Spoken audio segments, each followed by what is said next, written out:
Okay.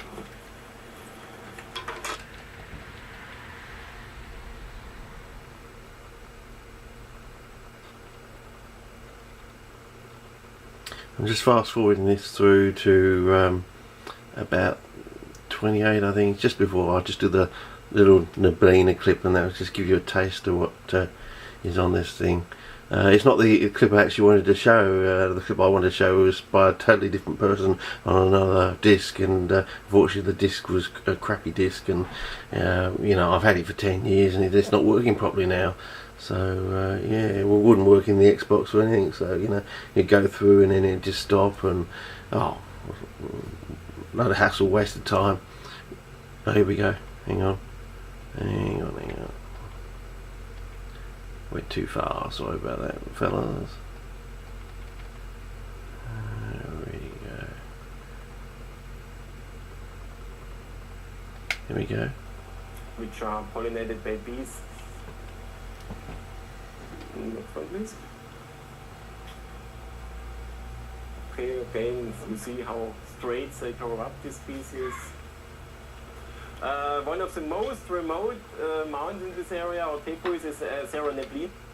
Whoops. It's also a very big area, nearly as big as Chimanta, and with the highest diversity of new plant species. So there are also about 250, 280 endemic species there.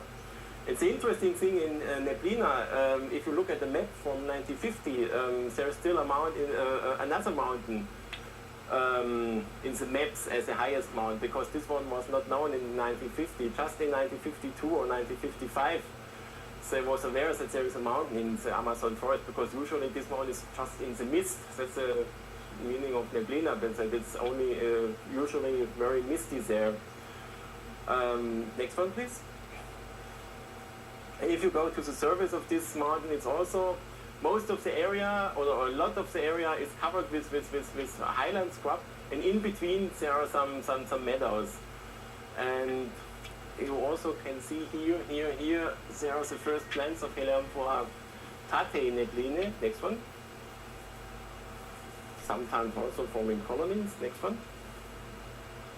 So if you look at this plant, they look still different from the typical Helianthera tate. The mouth is more open, the lid is usually much more bigger. There are plants which have a much bigger lid than this one.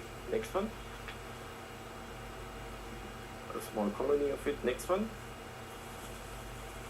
And there's also a tendency in this species to make a little bit the rhizome vertical upright.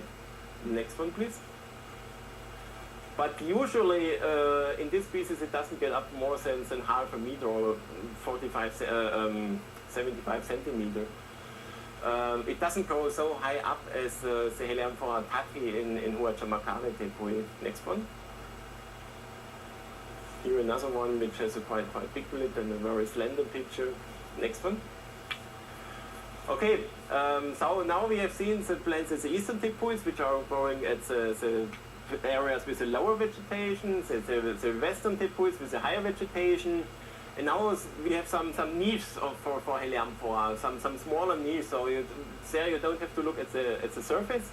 You have to look around it if there is some suitable place for this species. Next one.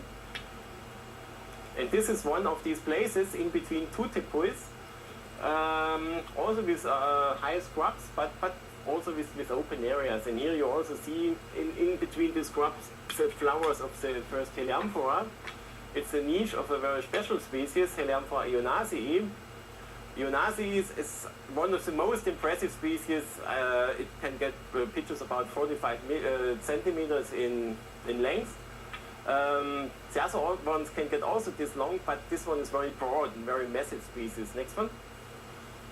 Maybe you get a little bit of impression in this plant. And the biggest plants, it's interesting, are growing quite in the shade, but they are still well colorated and well formed, these ones. Next ones. Well, that's about all I can give you, because the copyright, the whole thing is about 46 minutes long. I can only give you about 4.5 minutes under the copyright thing. And yes, as I said, one of the reasons I think Tony Abbott's going to be kicked out of office at the next election is the fact that we've had crappy broadband for over 10 years under King John Howard, and things are still not getting any better in Australia. And as I said, you know, I couldn't even get the bloody disc to work properly in the stuff. So, you know, he just wants to give us rubbish broadband, yeah, Claytons broadband that doesn't work properly, and we're just not going to take it anymore. We just had enough. We've had 10 years of Claytons broadband, and we just want the proper thing. We want the real broadband, the thing that people talk about when they come back from overseas. Even our comedians are coming back from overseas and telling us, you know, how good we've got it in Australia, and how much better the broadband is overseas. So, you know, Tony Abbott can just piss off as far as I can tell. Anyway, over and out for now. See ya.